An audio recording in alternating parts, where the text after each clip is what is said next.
ülkede bu ham sotiladi. Judayam urushqoq xo'roz. Aybi boshi ochiq. Bo'shami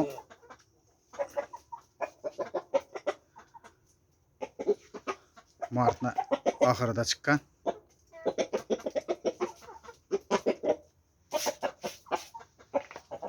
Zo'r xo'roz. Buni arzonroq sotaman aka-ukalar. Buni so'yib yegandan kimdir zotcha ishlatsa bo'ladi. Xudo xolasa. Lekin juda ham zo'r xo'roz.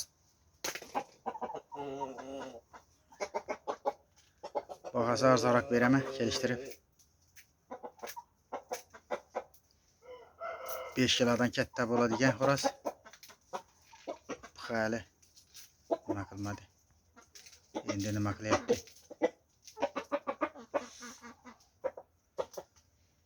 Buni makkalarga qo'shib ko'rsatyapman.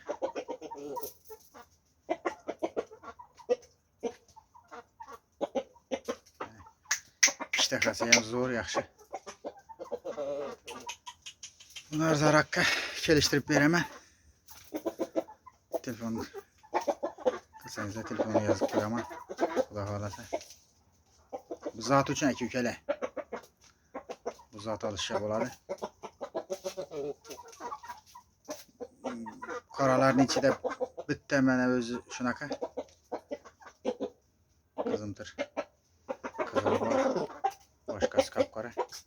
Mana aybi yoshligida juda ham ko'p urishib boshi ochiqligi.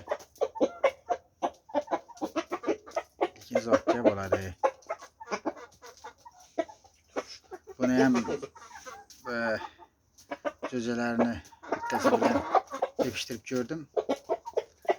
Bu kichikrog'i bu bilan urushmadida qochib ketdi. Tepishganini ham Telegram kanalimga tashlab qo'yaman. O'tib ko'ringlar. Buni urushgani shu. Hali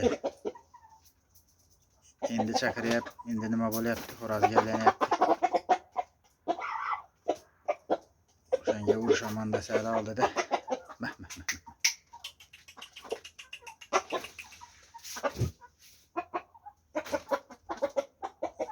Aka-ukalar sog' salomat bo'linglar. Kimga qiziq bo'lsa telefon qilasizlar. Sog' bo'linglar hamma.